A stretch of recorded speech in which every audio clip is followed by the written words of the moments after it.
नमस्कार, जनतंत्र टीवी देख रहे हैं आप और मैं हूं आपके साथ ऐश्वर्या दुबे और हमारे इस खास बुलेटिन हरिहर छत्तीसगढ़ में आप सभी का स्वागत है। खबरों की ओर शुरुआत करते हैं। छत्तीसगढ़ के जांजगीर चांपा जिले में बोरवेल के लिए खोदे गए गड्ढे में फंसा राहुल अब सिर्फ 1 फीट दूर रह गया है। राहुल तक पहुंचने के लिए टनल बनाने का काम जारी है। बीच बीच में चट्टान बाधा बन रही है और इसे देखते हुए बिलासपुर से मशीन मंगवाई गई है। और हालांकि राहुल की सुरक्षा और मिट्टी धंसने के डर को देखते हुए काम की स्पीड कम है।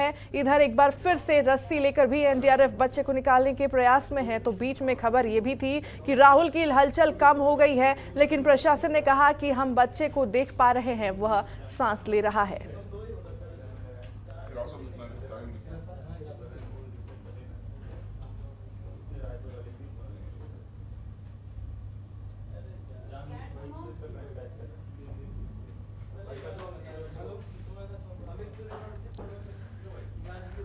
तो 73 घंटे से राहुल अभी भी बोरवेल में फंसा हुआ है। हालांकि रेस्क्यू ऑपरेशन जारी है, मासूम को निकालने की कोशिशें लगातार की जा रही हैं। 33 घंटे से राहुल बोरवेल के अंदर अभी भी फंसा हुआ है। 1 फीट की दूरी और बची हुई है। हालांकि एनडीआरएफ की तरफ से लगातार कोशिशें ये की जा रही हैं सकुशल बच्चे को बाहर निकालने के लिए।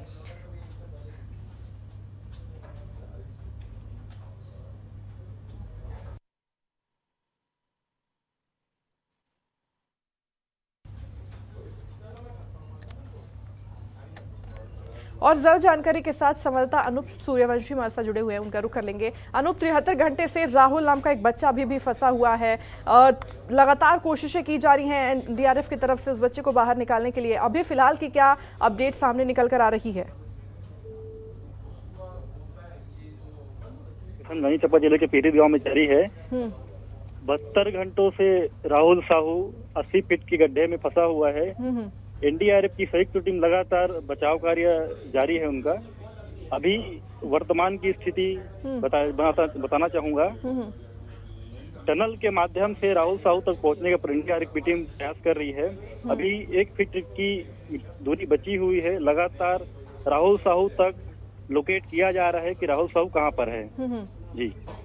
जी, एनडीआरएफ की तरफ से क्या कुछ कहा जा रहा है? कितना मुश्किल उनके लिए लग रहा है इस ऑपरेशन को क्लियर करना? जी, एनडीआरएफ की द्वारा बताया गया है कि अधिकारियों की माने तो 72 घंटों से लगातार रेस्क्यू ऑपरेशन जारी है। अब चूंकि अंतिम दौरे पर आ गई है, उनकी भी उनके लिए बढ़ती नजर आ रही है। वहीं राहुल साहू की बताया जाएगा तो उनकी भी स्वास्थ्य को लेकर बिगड़ता नजर आ रहा है, क्योंकि 72 घंटों से एक ही जगह पे बिल्कुल रहा है वो। जी जी जी, ठीक है। परिजनों का क्या कुछ कहना है इस पूरे मामले को लेकर के? परिजन की इस वक्त क्या स्थिति बताई जा रही है? परिजनों से बात करने पर बताया गया है कि उनको आधा घंटे पहले से जिस जगह पे राहुल साहू को बोरवेल के किनारे निगरानी किया जा रहा था, वहां से उनको हटाया गया था।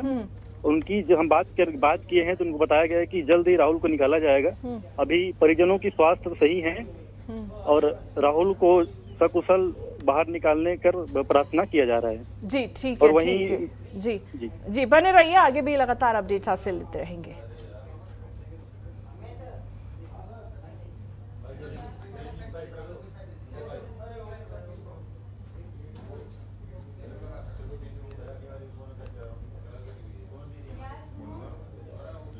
तो वहीं रायपुर में कांग्रेस कार्यकर्ताओं ने ईडी दफ्तर के बाहर प्रदर्शन किया। ईडी ने नेशनल हेराल्ड पेपर के मामले को लेकर कांग्रेस के पूर्व अध्यक्ष राहुल गांधी को और सोनिया गांधी को आय से अधिक संपत्ति के मामले को लेकर के नोटिस भेजा था, जिस पर नाराजगी जाहिर करते हुए बड़ी तादाद में कांग्रेसी कार्यकर्ता ईडी दफ्तर पहुंचे और प्रदर्शन किया। साथ ही केंद्र सरकार को चेतावनी भी दी गई है कि केंद्रीय एजेंसियों का इस्तेमाल करना बंद करे, नहीं तो कांग्रेस जल्द ही आंदोलन भी करेगी।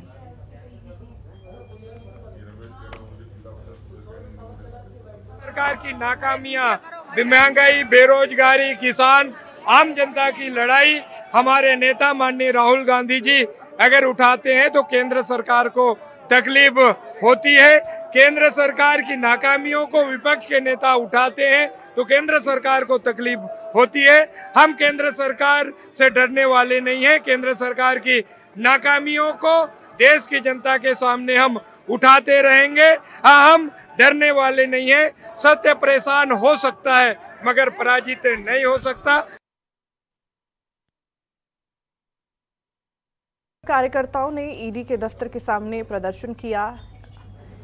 रायपुर से ये जानकारी सामने आ रही है, जहां कांग्रेस कार्यकर्ताओं ने अपना प्रदर्शन दिखाया और तस्वीरों में भी आपको दिखा रहे हैं। ये सीधी तस्वीरें आपके सामने टीवी स्क्रीन पर, जहां कांग्रेस कार्यकर्ता हाथों में बैनर लिए यहां पर ईडी दफ्तर के बाहर बैठे हैं और अपना विरोध प्रदर्शन दिखा रहे हैं। और आगे उनका ये भी कहना है कि जिस तरह से सरकार जो है एजेंसियों का दुरुपयोग कर रही है, गलत इस्तेमाल कर रही है, अगर वो बंद कर दे, उन्हें बंद कर देना चाहिए, ताकि हम भी अपना प्रोटेस्ट जो है, अपने प्रदर्शन जो है वो बंद कर देंगे, और नहीं तो हम एक बड़ा आंदोलन कर सकते हैं।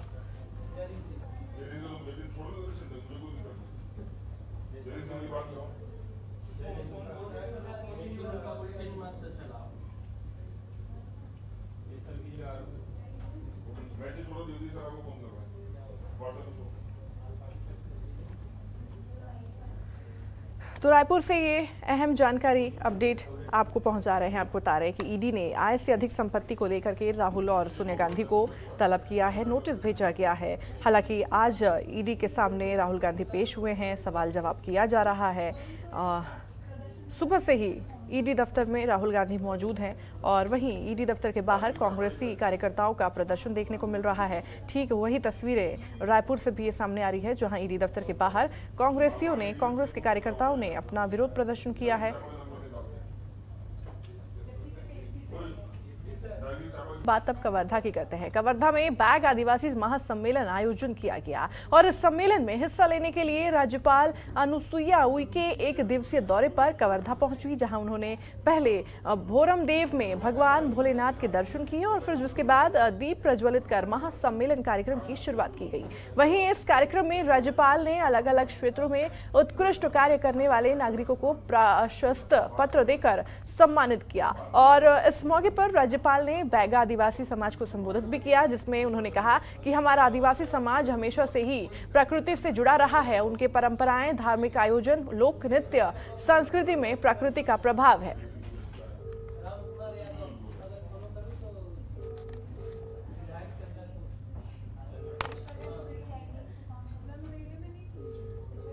अंबिकापुर में छत्तीसगढ़ बंग समाज ने प्रदेश स्तरीय बैठक और सम्मान समारोह का आयोजन किया, जिसमें प्रदेश के कई जिलों के पदाधिकारी शामिल हुए, जहां समाज में उत्कृष्ट काम करने वालों लोगों को सम्मानित किया गया। साथ ही बच्चों के लिए सांस्कृतिक कार्यक्रमों का भी आयोजन भी किया गया और इस कार्यक्रम में छत्तीसगढ़ बंग समाज कल्याण समिति के प्रदेश अध्यक्ष विजय व्यापारी ने बताया कि बंग समाज को आगे बढ़ाने का प्रयास कर रही है और साथ ही बच्चों को बेहतर शिक्षा देने की कोशिश भी की जा रही है।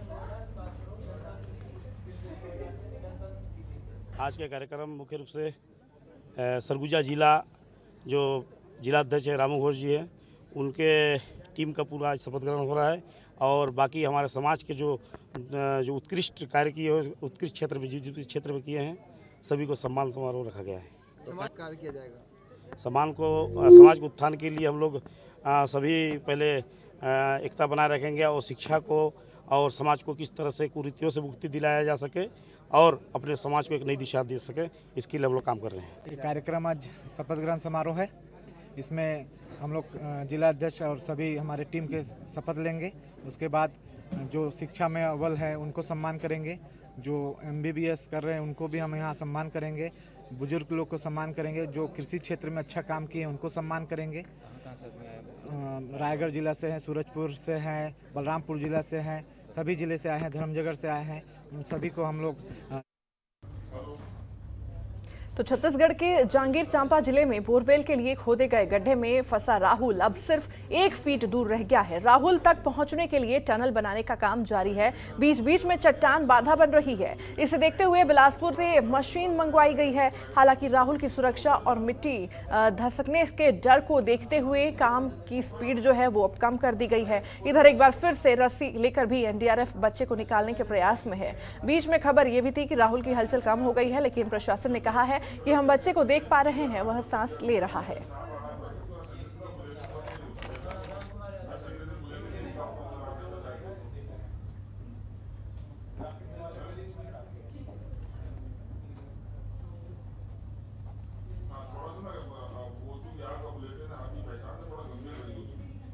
और ज्यादा जानकारी के साथ आपको बता दें कि चंद्रपुर के विधायक राम कुमार यादव जी हमारे साथ जुड़े हुए हैं फोन लाइन पर, उनका रुख करेंगे। यादव जी, 73 घंटे से राहुल जो है अभी भी बोरवेल में फंसा हुआ है। ये कहा जा रहा है कि 1 फीट की दूरी ही बस रह गई है। एनडीआरएफ की टीम हालांकि अपनी तरफ से पूरे प्रयास कर रही है बच्चे को निकालने के लिए, अब लेकिन चूक कहाँ है, अभी तक क्यों नहीं निकाल पाई गई है? लगातार सुबह से जिस तरह से बताया जा रहा है 73 घंटे से ये ऑपरेशन चालू है।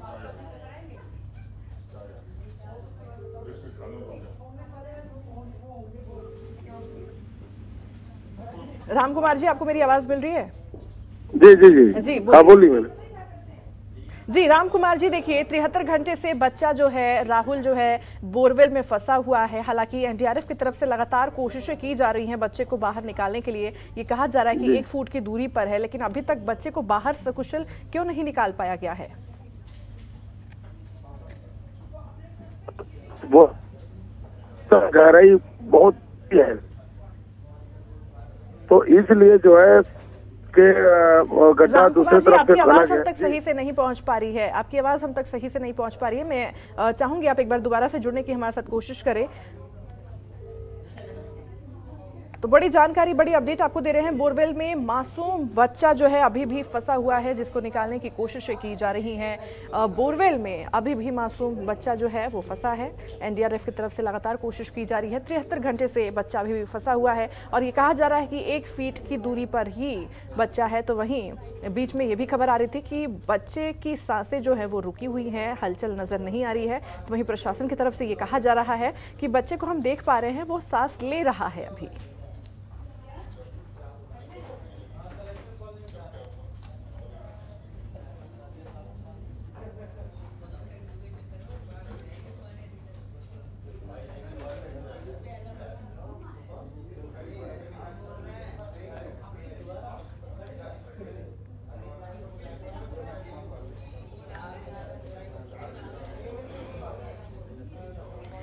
तो बड़ी जानकारी रायपुर से सामने निकल कर आ रही है। जांगीर चांपा में बता दें कि बोरवेल में एक मासूम बच्चे के फंसे होने की ये खबर सामने आ रही है। 73 घंटे से वो बच्चा अभी भी फंसा हुआ है। हालांकि टनल बना करके, सुरंग बना करके बच्चे को निकालने की कोशिश की जा रही है। एनडीआरएफ की टीम लगातार लगी हुई है, ऑपरेशन जारी है।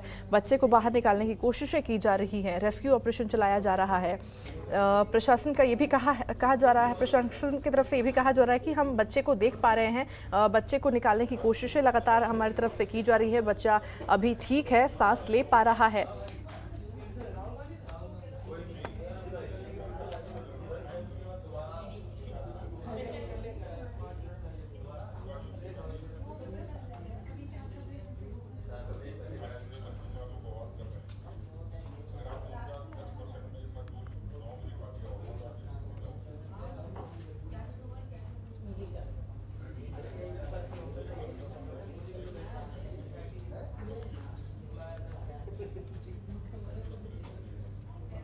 बलौदाबाजार जिला मुख्यालय में न्यू विस्टा लिमिटेड ने पर्यावरण सप्ताह मनाया। संयंत्र प्रमुख राजू रामचंद्र की प्रेरणा और मार्गदर्शन से आयोजन हुआ, जिसके तहत अधिकारियों और कर्मचारियों ने 1250 पौधे लगाए। साथ ही जनता को जागरूक करने के लिए कई प्रतियोगिताओं का आयोजन भी किया गया। पर्यावरण सप्ताह के आखिरी दिन को भव्य बनाने के लिए संयंत्र प्रमुख ने सभी अधिकारियों और कर्मचारियों को पर्यावरण सुरक्षा की शपथ दिलाई।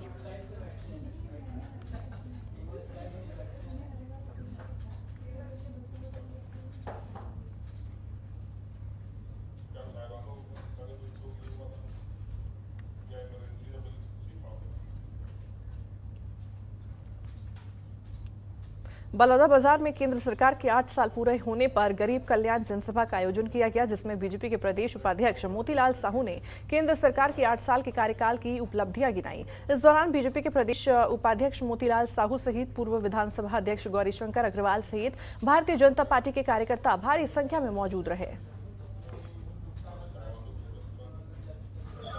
अनुसार निरंतर अनेक योजनाएं लाया जा रहा है और समयानुकूल जैसे परिस्थितियां बनता है उसके अनुरूप कार्यक्रम और योजनाएं आता है। वो वैश्विक महामारी का समय था, उस समय बहुत ज़्यादा ज़रूरतें थी कि लोगों तक जो 80,000 जो गरीब लोग थे उनके तक 5 किलो चावल पहुँचे, क्योंकि उस समय लोग घरों से नहीं निकल पा रहे थे और माध्यम बना करके वहाँ तक पहुँचा, 5 तरह के उनके खातों में डाला। ये इस प्रकार से, और जो रेहड़ी पटरी वाले जो दूर जो राज्यों में जो काम कर रहे थे वो वापस लौटे थे, उनको तत्काल काम की आवश्यकता थी, उन्होंने जगह पे रहकर कार्य कर सके, इसलिए उनको प्रधानमंत्री स्वनिधि योजना लाया और उस समय तत्काल प्रभाव से उनको राहत देकर के 10,000। आप लोग टीवी चैनल खोलते हुए देखते होंगे, इसके पहले भी कांग्रेस के राज में प्रधानमंत्री हुआ करते थे। जब वो विदेश यात्रा पे जाते थे, एयरपोर्ट पे उनको कौन रिसीव करने आता था और उस देश में क्या कर रहे हैं किसी को पता नहीं लगता था। आज भारत का प्रधानमंत्री अगर किसी भी देश में जाते हैं, उस देश का राष्ट्राध्यक्ष जो है उनकी अगवानी के लिए खड़ा रहता है। भारत का विश्व में सम्मान अगर किसी नेता के कारण बढ़ा है तो इस देश के प्रधानमंत्री नरेंद्र मोदी के कार्यकाल में बढ़ा। भारत भ्रमण के लिए पैदल निकले उत्तराखंड के युवक ने अपनी हजारों किलोमीटर की यात्रा पैदल करते हुए बलरामपुर जिले के रामानुजगंज पहुंच गया है। यात्रा के दौरान अब तक 11 राज्यों का भ्रमण कर चुके हैं। इस बारे में युवक ने बताया कि वह 152 दिन की पैदल यात्रा पर हैं। यात्रा के दौरान ग्रामीणों, ऑटो चालकों, पुलिस विभाग का उन्हें भरपूर सहयोग मिला है। और इतना ही नहीं, उन्होंने आगे बताया कि यात्रा के लिए किसी पैसे की जरूरत नहीं होती है, आप बिना पैसे के भी पूरा भारत घूम सकते हैं। इसके बाद युवक ने पत्रकारों से चर्चा करते हुए बताया कि उनका अगला लक्ष्य देश को नशा मुक्त कराने का संदेश देना है। नमस्कार, मेरा नाम है महेश नैनवाल। मैं उत्तराखंड केदारनाथ का रहने वाला हूँ। डिस्ट्रिक्ट मेरा रुद्रप्रयाग और थाना मेरा गुप्तकाशी। मैं पिछले 152 दिन से पूरा भारत यात्रा पे निकला हूँ और आज मैं छत्तीसगढ़ राज्य में पहुँचा हूँ। मैं करीब 11 राज्य कवर करके आज छत्तीसगढ़ राज्य में पहुँचा हूँ। तो मैं पैदल पूरा भारत भ्रमण कर रहा हूँ और विदाउट मनी कर रहा हूँ और लोगों के लिए एज ए इंस्पायर बन रहा हूँ कि आप भारत के किसी भी कोने में जा सकते हो। अगर कुछ स्टूडेंट रिसर्च पर्पस से अगर किसी राज्य में जाना चाहते हैं, किसी का डॉक्यूमेंट्री बनाना चाहते हैं, किसी की कल्चर पे रिसर्च करना चाहते हैं, तो आप लोग जा सकते हो। जो बहाना था कि सर हम लोगों के पास पैसा नहीं है या हम गरीब है, तो वो बहाना छोड़ दीजिए। आप विदाउट मनी भी ऑल इंडिया कहीं जा सकते हो।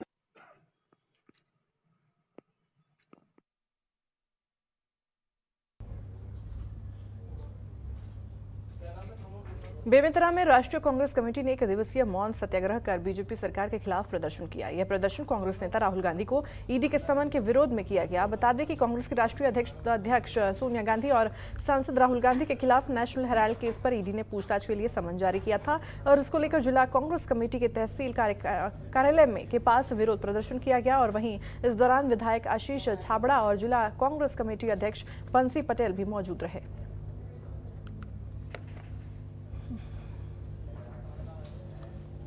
ये काम देखिए, नेशनल होलार्ड मामले में जो हमारे राष्ट्रीय अध्यक्ष श्रीमती सोनिया गांधी जी और हमारे नेता माननीय राहुल गांधी जी को, जो केंद्र की भारतीय जनता पार्टी की नरेंद्र मोदी की सरकार है, जो ईडी का एक एजेंसी के रूप में अपनी पार्टी के कार्यकर्ताओं के रूप में उपयोग कर रहे हैं। लगातार माननीय सोनिया गांधी जी, राहुल गांधी जी जो देश की भारतीय जनता पार्टी की सरकार की विफलताओं को लगातार उठाते आए हैं, तो निश्चित रूप से अपनी विफलताओं को छुपाने के लिए, लोगों का मन भटकाने के लिए ये काम भारतीय जनता पार्टी की सरकार के द्वारा किया जा रहा है। हमारा ऐसा मानना है कि हमारे नेता अंग्रेजों के सामने नहीं झुके तो ये फिर क्या मायने रखते हैं। तो लगातार हमारी लड़ाई केंद्र सरकार से जारी रहेगी। आज हमारे माननीय राहुल गांधी जी ईडी के कार्यालय में जा रहे हैं। उनके विरोध में पूरे देश में कांग्रेस के कार्यकर्ताओं के द्वारा मौन व्रत का कार्यक्रम रखा गया। आज बेमेतरा में जिला कांग्रेस कमेटी के आह्वान में भी यहाँ मौन व्रत का कार्यक्रम, सत्याग्रह का कार्यक्रम रखा गया। तो फिलहाल के लिए इस बुलेटिन में इतना ही। आप देखते रहिए जनतंत्र टीवी। नमस्कार। खबरों के निष्पक्ष विश्लेषण के लिए सब्सक्राइब करें Jantantra TV and press the bell icon. Never miss any update.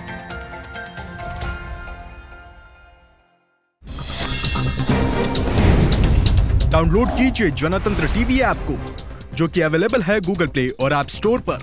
अधिक जानकारी के लिए अभी डाउनलोड करें।